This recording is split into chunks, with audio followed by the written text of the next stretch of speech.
வணக்கம் தமிழர்கள் அனைவருக்கும். என்னடாப்பா இந்த விஜய்க்கு சப்போர்ட் பண்ற வண்ணுவ கடவுளையா எதை நோக்கி போய்கொண்டிருக்கீங்க? தற்கொலை கூட்டமாக நீங்களே உங்களை அடையாளப்படுத்தி இந்த ஊர் உலகத்துக்கு இந்த நாட்டுக்கு காட்டி கொண்டிருக்கீங்க. இந்த விஜய்க்கு பின்னால் நம்மளோட சகோதரங்கள் உண்மையில கேலியா கிடக்கு, மிகவும் ஒரு நகைப்பா கிடக்கு.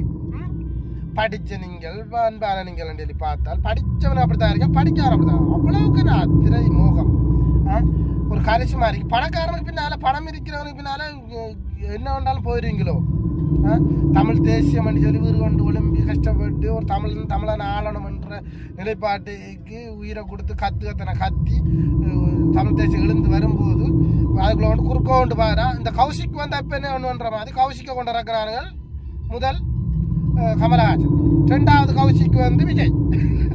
கௌசிக் தான் உண்மையிலே விஜய் ஒரு கோமாளி, ஒரு மட்ட சாம்பிராணி விஜய். அதை புரிஞ்சு கொள்ளுங்க. விஜய் வந்து நம்மட போராட்டத்துக்கு எதிர்ப்பான், நம்மட போருக்கு இதுக்கு ஒரு கையெழுத்து போட கூட முன்வராத ஆள் விஜய். 500 காசு நன்கொடை கொடுத்தால் விஜய் தெரியுமா? தமிழன், உண்மையிலேயே தமிழனா விஜய்? தமிழனா இருக்கும் எழுச்சினா இந்த நேரத்தில் தமிழ் தேசியம் வீறு கொண்டு எழுந்து வரும்போது அரசியல் கட்சி தமிழனுக்கு நல்ல செய்ய யாரு கூப்பிட்டா? நம்ம கொத்தா கொல்லும் போதே வந்து தமிழன் வந்து சாதி மதம் அடிபட்டு பிரிபட்டு கிடக்கும் போது அவன் பிழைப்பை பார்த்தவன் இன்றைக்கு தமிழ் தேசியம் குறிப்பாக விழுந்து வரும்போது அதை புரிஞ்சு கொள்ளுங்களா? அந்த விஜய்க்கு சப்போர்ட் பண்ற ஆக்கள் விஜயெல்லாம் ஆனா படுதோல்விதான், விஜயெல்லாம் படுதோல்விதான் அடைய போறார், அது வேற விஷயம். ஆனா இருந்தாலும் விஜய்க்கு எல்லாம் சப்போர்ட் பண்றது நியாயம் இல்லை. ஒரு மனச்சாட்சி உள்ளவன், மண்டைக்குள்ள நல்ல அறிவிருக்கிறவன் விஜய்க்கு சப்போர்ட் பண்ண மாட்டான்.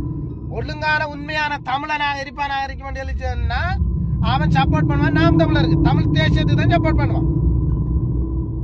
சந்தப்பவாதி திருமாவளவன் தான் சந்தப்பவாதி. சந்தப்பத்துக்குரிய மாதிரி நம்மளை வச்சு நம்மளை ஏன் ஸ்ரீலங்கா ஈழத்தை பத்தி பேசல அரசியலே இல்லை. இந்த நம்மட வலிகளை வேதனையிலும் தமிழ்நாடு உள்ள கத்தி திரிஞ்சவன் சீமான, அதை புரிஞ்சு கொள்ளுங்க.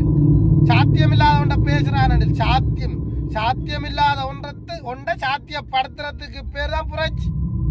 அதை வந்து பேச வச்சு அதை நடைமுறைப்படுத்தி நிறைய இளைஞர்கள் எழுச்சியை உண்டு பண்ணி வழியை கொண்டு வந்தவன் செந்தமிழன் சீமானன், அண்ணன் சீமானன். அப்போ ஒரு உண்மையான தமிழனாக இருக்கும்